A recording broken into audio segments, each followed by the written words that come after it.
Hello and welcome back to the SecurityMetrics podcast. I'm Jen Stone. I'm one of the principal security analysts here at SecurityMetrics. And today I'm very excited to have with me Thomas Kinsella. Thomas is the co-founder and COO of security automation company Tynes. Prior to starting at Tynes, Thomas ran the security operations team at DocuSign, growing it from 2 to 30 people responsible for incident response, threat intelligence, security infrastructure, fraud, and more. He also worked in technical investigations in eBay and PayPal and in professional services. At Tynes, Thomas is primarily responsible for the pre- and post-sales engineering function. He has a degree in management science and information system studies from Trinity College in Dublin. So obviously, we have some very technical things. We're going to try and keep it so that our whole audience understands, but we might go a little deep dive. I'm not sure. Thomas, really happy to have you with us today. With your security operations background, I think we're going to learn a lot from you. I've been looking forward to it for a long time. Thank you very much. It's great to be on, Jen. Can you tell me a little bit more about Tynes before we get started? Yeah, sure. So Tynes is a security automation company. So we're a very easy to use no-code platform that allows analysts and engineers, people that work in security, to automate their repetitive manual processes. So things like responding to antivirus alerts or phishing emails, SIM alerts, suspicious logins, all those sort of things, the processes that take a lot of time that I'm sure we'll be talking about during the podcast. We've got a very easy to use platform that people can get started on and automate their own processes. And it sounds like your background in security at some of these other organizations probably positioned you for a deeper understanding that makes this a meaningful work for you. Yeah, very much so. I spent a long time working in security operations, working in SOCs, and learning how to do things and sometimes how not to do things as well. And it was really there that we felt some of the pain of that a lot of people feel. Too much work, not enough staff, that sense of inevitability around incidents. And we said one of the answers, not the only answer, but one of the answers is probably in security automation. So we looked at a lot of different platforms. We didn't really like them, and we said we thought we could do a better job. And now, Tynes is 4 years old. We've got loads of very, very happy customers, from small, startups all the way up to incredible security companies and Fortune 5s with hundreds of thousands of employees using the platform to automate a load of different tasks. So it's been a fun ride. Your support for the SOC, SOCs, of course, as a lot of people know, is the Security Operations Center. And the Security Operations Center, as a security analyst, the team from the SOC is a lot of the group that I will talk to about their security that underpins compliance that I tend to review. And so really enjoy talking to people in that space because I find a lot of interesting things happen from the security operations standpoint that give insight into what's really going on in terms of network traffic, in terms of how people are interacting with an organization. Yeah, it's very interesting. The people that are on the front line, they have such incredible visibility into what happens, and because of their jobs, they're kind of forced to, like, when an alert goes off, investigate it with very little information almost. So as a result, they pick up a lot of intelligence and a lot of understanding about what's actually happening. They don't know all the time what's supposed to be happening. So if you're talking to them, they can be, especially in compliance, they can be a fountain of truth, even if that's not always in the interest of the company that you're that you're talking to. That they can reveal a lot, but they also know those processes. They're very familiar with like how things are done because that's their job. So they're extremely, not often they don't always have a lot of qualifications, but they're extremely smart and they've got a really tough job. Right. And I like that you said that the idea that there aren't always a lot of qualifications for a security operations professional, because a lot of times people ask me, how do you get into cybersecurity? What's a pathway in? What is an entry-level job? Do I need a degree? Do I need certifications? But the Security Operations Center, the SOC Analyst, is really a place where you can have little background, little training, and be put in a position where you can learn those things on the fly and really develop knowledge quickly because of that position. Yeah, you can learn a lot and you can come into it from a bunch of different roles, right? So you can come in straight out of college. You can come in from like an IT role, for example, or even a compliance role where you're exposed and you say, actually, this is really interesting. I want to be more on the operational side of the house. But we do see a lot of people come in from IT where they develop a little bit of a curiosity around, hey, what's actually happening in the security world? And if you know much about the cybersecurity world right now, it's really, really hard to hire good people. There's a lot of turnover, and as a result, it's somebody that's that's smart and has a bit of tenacity about them, is working in IT and says they want to work in the SOC. The security team will usually say, absolutely, come aboard, and welcome them with open arms. So it's a nice route in, and if you find the right organization and they treat you well, it can be a really rewarding job as well. Definitely. That comment about high turnover, there's a lot of reasons for high turnover, but I think that Tynes really went the extra step to find out what's going on in the SOC world, how do people feel, and why. This is what really spurred some interest in talking to you, was the survey that you put out. So end of 2021, Tynes surveyed security analysts working at companies with more than 500 companies. I found the results not just interesting, but actionable. And so I wanted to have you come on and talk about it. Let's start with the basics. When you said you interviewed security analysts, what did that really mean? What do these people do? Yeah, so these are people that are working in security operations or in a SOC. So specifically, people that are responding to alerts or responsible for building out detections on their team. So they're usually responsible for responding to those SIM alerts, responding to those antivirus or those EDR alerts, and following that process of investigation to a resolution. So they can be tier 1, tier 2, tier 3, tier 4, things that you'll hear about if you're in a SOC. But really, they're just the people that are on the front line that are building out and responding to those alerts. And did you have any insight into what level of threat investigator, the level of SOC analyst responded to your survey? Yeah, so there was it was like pretty all over. So we had 50% were level 3, I think 30% were level 2, 20% level 1. Or there was a few others in there that didn't quite follow that model. So some were very, very senior, or like they're not always very senior, but some were quite senior, had like several years of experience, and some were relatively junior. But they also came from all different levels of the organization as well, and all different organizations. All right. And so a lot of the organizations that we work with at SecurityMetrics, they don't have their own SOC. Some of them do have their own SOC. Yep. Some of them don't have. Some of them, as they're trying to grow and expand, that they look at, should we have our own SOC? And SecurityMetrics actually offers a third-party SOC. So there's different ways for a SOC to work with customers, right?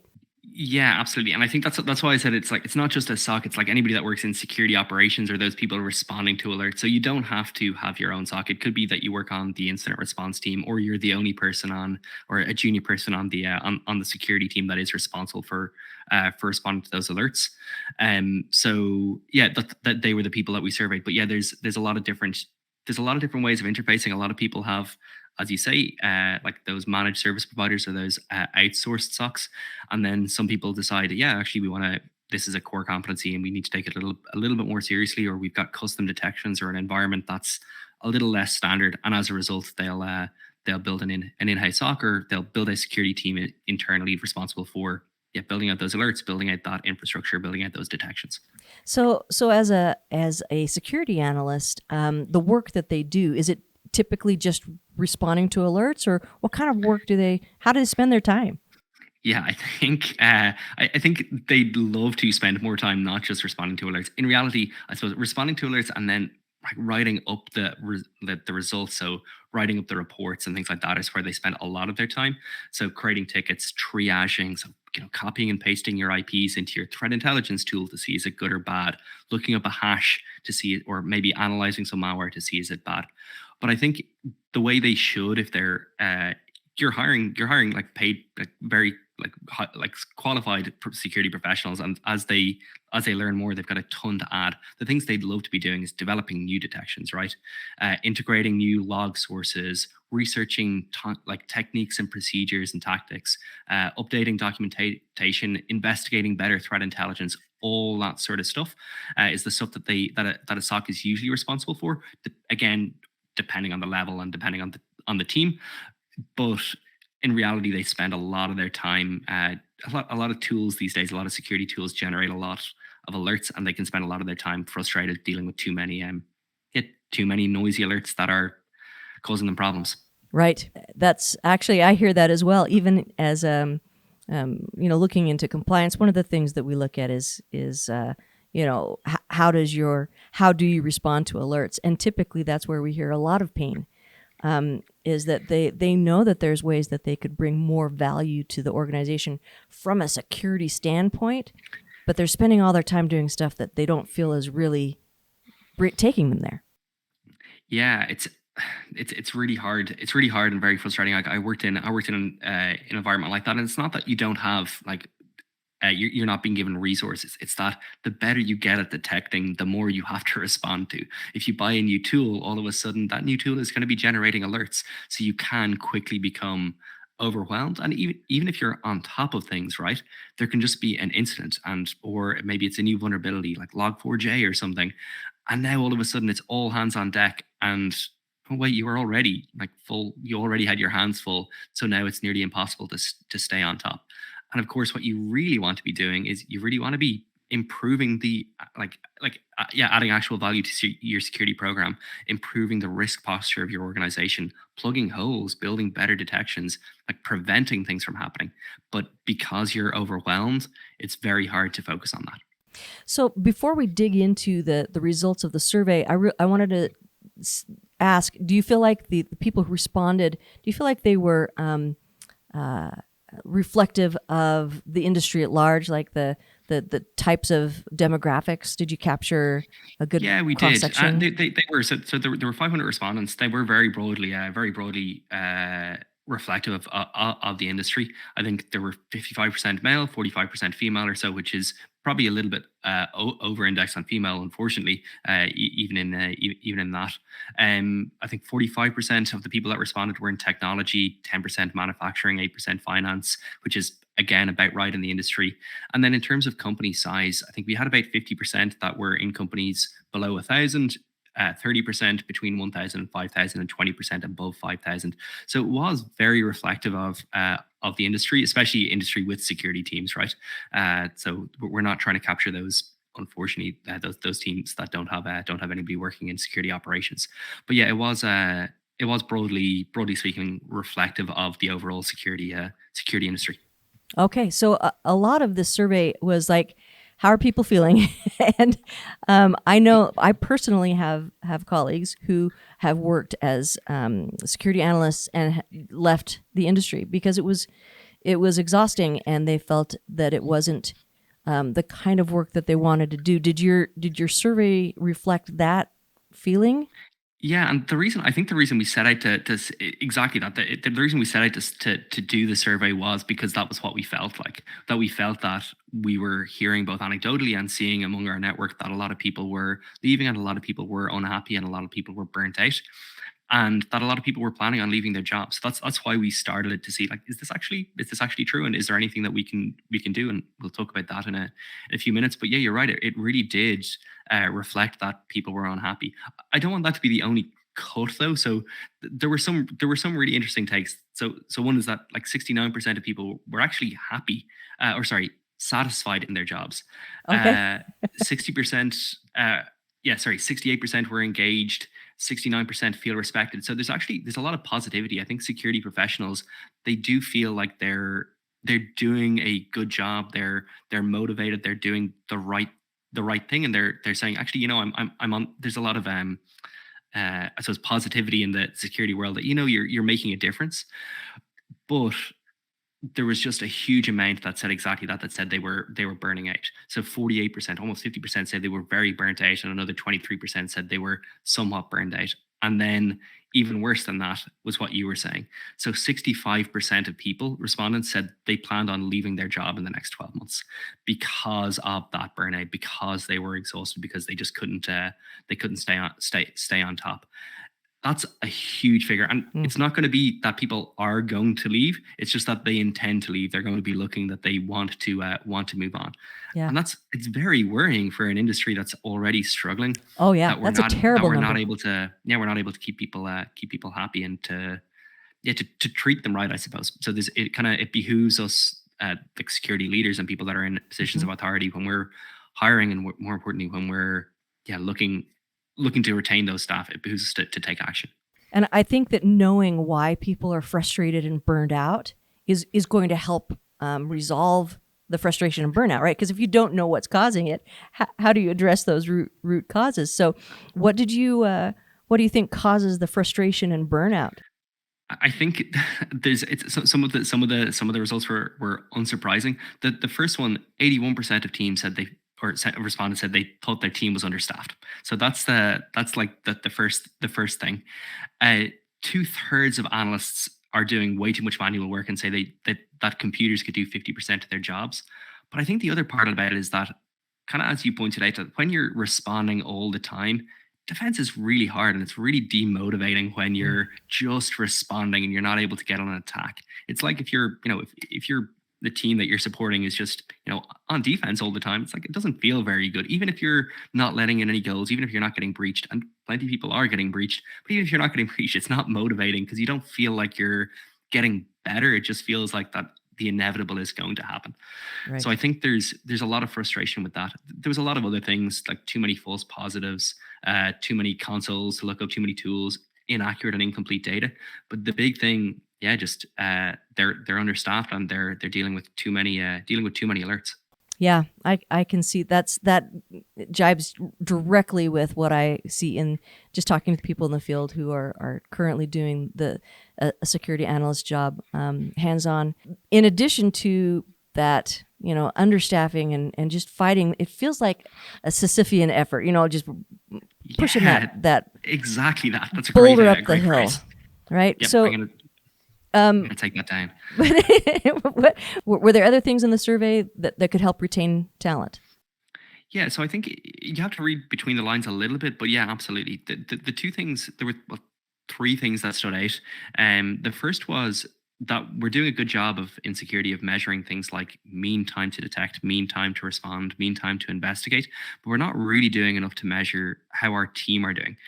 So I think it's really important if you want to retain your staff, and there's a lot of CISOs and a lot of directors and a lot of security teams that are doing a good job at this, but there's not enough that are saying, hey, how many times are our team being called on weekends? How many times how many times have the team been woken up? How many times, who's taking their holidays?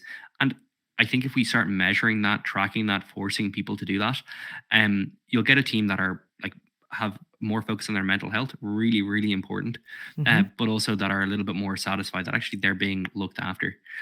The second thing that was brought up a lot was that security operations, when you're on the defense, is just not that enjoyable all the time. That you kind of have to, but it's not to say that it's like it can't be fun. It's that when you're doing the same manual, tedious, and the word manual came up a lot, manual, tedious task over and over again, that's not fun. So I'm talking about creating the same ticket for the same user 5 times. Yeah. Things like, copying an IP address and pasting it into your threat intel tool and seeing is it bad. But if we remove that job, allowing people to have more fun, actually investigate the incident, go a little bit deeper to understand the TTPs, try to find out what brand of malware this is, see if they can find out more information or attribution about the phishing attack. That's really positive. And the third thing that came up was around automation. A little bit unsurprisingly, I think that if you focus on automation, you're able to remove a lot of that manual, tedious work and allow people to move on to more impactful risk reduction efforts. Right. It's the constant copy paste or the constant doing things that you've done 16 times over that can be really wearing on a person. Yeah.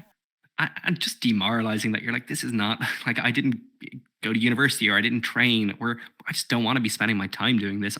I'm a human being who wants to add value, and I want to learn. You're not learning when you're doing that. But if you enable people to feel less burnt out, to take their holidays, if you enable them to make the process a little bit more fun, own it themselves, and if you remove that just tedious task that can be automated, I think that's a recipe for happier teams and teams that will stay for longer, work harder, and just generally it's the right thing to do for your staff. Right. So tedious manual work, I 100% agree, is the issue, because I felt that myself when I was in operations, and I see it still constantly with the people that I work with. So I can, I definitely sing from that same choir sheet. This episode is brought to you by SecurityMetrics Shopping Cart Monitor Inspect. It's a revolutionary new product that can help you detect any problems with your shopping cart security, allowing you to effectively improve your e-commerce security. Here's what I know about it. A lot of times people say, well, hey, I am PCI compliant because I passed my SAQA. Great. You're missing most of the things that people are actually stealing information from right now. Shopping Cart Monitor was created to actually close those gaps and help you against things like MageCart and other known e-commerce issues. To learn more about this Shopping Cart Monitor, head to our website, securitymetrics.com. I know that I told you shouldn't do a sales pitch thing, and I'm going to tell everybody this is literally what your company does. This is literally why I asked you here. And so I want you to talk about automation, not just generally, but also what you do, understanding that this is how Tynes does it. And I apologize to the people who find this uncomfortable, but there are lots of people who want to know, where do I go to get this kind of a solution to help me out with it? Because not everybody knows how to write their own scripts. Not everybody knows how to automate things on their own. Most people don't, as a matter of fact. And that's where you come in. Absolutely, yeah, and thanks A, for giving me the opportunity, but B, yeah, for prefacing it. So I'm very much a soft seller. My marketing team don't like that, but at the same time, I think, look, I'll say there's a lot of tools out there. A lot of them do a really good job. So if you want to check out Tynes. But there's also plenty of other tools out there that do that can do similar things. I think the point about it is that if you look at a no-code automation tool like Tynes, what you can do is you can find that those manual processes of like responding to an alert, so copying and pasting an IP address and looking it up in your threat intel tool, finding all the related data and adding it to a ticket. Maybe it's analyzing a phishing email, so extracting the URLs, analyzing them in a sandbox or something like that. Or even if it's just like investigating a suspicious login by contacting a user. All those manual steps that you would take if you were doing that process by hand, or if it's an analyst, they're very simple to automate. With Tynes, we make it very, very simple. We've got a very quick, easy to use interface that basically anybody that's knows the process is able to automate it. You don't have to be a developer, you don't have to be a coder, and also it's very, very reasonably priced. It's free for the first 3 use cases as well if you just go to tynes.com. But I think the point is that there's a lot of people, as you say, they feel that there's a barrier, that they don't really know where to go. But in reality, there's a lot of opportunity out there to take so much work off your plate and allow your analysts and engineers, even if you have a very small team, to focus on those much more impactful efforts and keep their team, keep their company safe, and keep themselves sane. Right. And I think there's so much value in retaining good, skilled, knowledgeable people. You want people who are interested in keeping you secure and who are invested in that because they've been there for a lot of years. So finding ways to take away the tediousness and really maximize the fun, interesting problem solving part of it, I think is going to more than repay that. It's also a lot of fun though, as in when you're actually automating those tasks and you're saying, wow, that process took me an hour, or I was doing that 20 times a day and now it's just happening automatically and it's happening when I'm asleep. That's very satisfying when you see that happen. So, but yeah, as you say, it keeps your staff happier. It makes them stickier. And I think for those of us that view security as a little bit of a vocation, it allows you to be a little bit more content in your job, that actually I'm able to take that time off. I don't have to be checking my phone to be with that sword of Damocles hanging over your head. That's amazing, because that typically is part of the job. Knowing the phone's going to ring, knowing you're going to get woken up in the middle of the night, knowing that you have to deal with, like you said, making 6 more tickets for the same person. And in many ways, your phone is still going to ring. It's just that the process that it takes for your phone to ring, all of those steps are going to have happened already, and you should be, in many cases, already able to say, actually, that's a false positive, so we don't have to ring Jen. She can continue sleeping. So that's excellent. So I think that your survey went the extra mile by talking about skills analysts need to be successful. So I'd like to hear a little bit about them. What are your top 3? Now, these are the skills that they say they need to be successful, which is not always the skills that the CISO will say they need to be successful. Okay. But at the same time, it did really highlight a few. Unsurprisingly, I think, as you said, a lot of people, they're a little bit afraid of automation, or they're afraid of they feel they don't have that the skill being able to like reverse engineer malware, build out those detections. And scripting is something that almost everybody that responded said, actually, I'd like to get a little bit more comfortable with. And there's a lot of engineers and analysts that know how to do that, but it was something that a lot of people wanted to improve. But I'll bet you that scripting need is because they wanted to automate things, is because they wanted to offload some of the manual tools. Because they're like, I want to be able to get rid of this. I want to be able to move faster. I want to be able to do my job in a much more effective way was the reason behind it. The other things that they said they wanted to understand a little bit more. So they wanted a deeper understanding of computer forensic techniques. So if something bad happened, to be able to investigate exactly what happened. And then really interestingly, because I don't think this is this was not intuitive to me at all, but a lot of people said they wanted to understand how to operationalize a framework. So specifically, MITRE came up quite a bit. What's interesting about that to me is that it suggests that a lot of the team or a lot of the respondents were thinking a lot bigger. That they're not. I don't want to just build a detection for the sake of building a detection.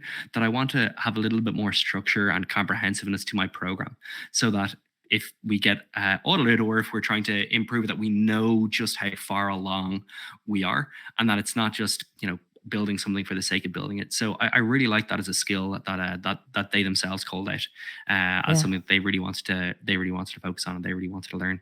I like that as well. I think some of the best, most skilled, most valuable security analysts that I have dealt with are people who have that broad systems thinking, who know that if this moves in this way, it's going to affect these 6 other things. And so operationalizing a framework, that actually doesn't surprise me now thinking of it. But at first, yeah. Yeah, I guess it does make a ton of sense. It's just if you'd asked me what I thought the results were going to be, I don't think I would have said that, which means I'm probably not giving security analysts and engineers enough credit, to be honest. There are some, on me. Yeah, there are some great ones out there, but you have so much deep knowledge and have been in security operations for so long. I'm going to throw some surprise question at you, which is, what do you think makes a good security analyst? I think there's a whole load of things. For me, when I'm looking, I look for people that have a little bit of tenacity. So that like and I'm not really sure how, I'm not really sure why, but they feel the need to go that little bit deeper. And they feel the need to ask that question. Like, I don't actually understand that. Tell me why that's the case. Or something looks wrong here. And in many ways, I look for the spidey sense, but you should never be building a program based on your spidey senses are tingling. But what you should be looking for when you're hiring somebody is someone that says, I want to learn more and I want to like pull out that string and keep on pulling until I understand it. And if you're looking to hire someone that wants to learn, someone that wants to consume as much knowledge as possible, but that notices actually something doesn't look right here, is you're going to be if you can find people with that skill, you're going to be able to train them to work hard. The one thing that I'll say is that when I've been in a SOC, there's been a whole load of people with a lot of different skills. If I'm hiring as well, the other skill that I really look for is somebody that I can stand being beside at like midnight. And if you've got people that are friendly and that you enjoy working with, that's going to be the most important. I'm very wary of saying like, culture fits, because culture fit just leads you to hiring the same sort of people as you, and that will lead to a lot of bias. But at the same time, finding people that you want to work with and that you enjoy working with is when you're deep in a security incident, it matters a lot that you trust the people beside you. Sure. So, there are people who are willing to be positive, willing to be happy, interested in building relationships, and there are people who are not. And the people who don't care about how other people around them are functioning those are definitely harder to solve the deep problems with. I liked what you said about the spidey sense. You don't always want to trust it, but sometimes I find that those are people who recognize patterns, that they see a pattern, they know something is out of that pattern, they're just not sure why. And then when you add what you just said about the tenacity, going deeper, I think humility too. Yeah, absolutely. Humility is, and like knowing that, like, actually, I don't know. With security, like, you learn very quickly that you don't know a lot, and like that in in many ways, like an incident responder's job is coming up to speed on a lot of systems very, very quickly. That, it's fair enough when it's a very basic alert and you've got your process. But once an actual incident happens, you're diving into an environment that stores credit cards. You're like, what are these logs? Tell me as much information as you can about these logs in 10 minutes, because I need to be able to make a decision as to whether to keep this device online or not. And yeah, that tenacity, that like the capability of asking those questions is really, really important. Right. Right. So any final thoughts before we close today? I don't think so. I think like I've really enjoyed this. Really enjoyed this conversation. I think if somebody wants to check out the survey, tynes.com/SOC, it's not behind a paywall or anything like that. Yeah. And we've got another survey that's coming out about mental health pretty soon. This is Mental Health Awareness Month right now, so that's super important as well. Tynes.com/SOC. Check it out if you want. Oh, don't you also have a podcast? I do indeed, yep. So if you want to get in touch with me, Thomas Kinsella on LinkedIn, Thomas KSEC on Twitter, and then if you want to listen to the Future of Security Operations podcast, I've got a bunch of episodes. It's on all the major podcast platforms. But the Future of Security Operations podcast interview a lot of security operations leaders and how they deal with some of the challenges around analyst burnout, but also tips, tricks, and learning from their mistakes and actionable best practices. So excellent. I'm always looking for another good podcast to listen to in the security space. So I will definitely be one of your listeners. Thank you again for joining me. And I hope that I get to talk to you again in the near future. Thank you, Jen. It's been a pleasure. Thanks for watching. To watch more episodes of SecurityMetrics podcast, click on the box on the left. If you prefer to listen to this podcast, it's available on all your favorite podcast platforms. See you on the slopes.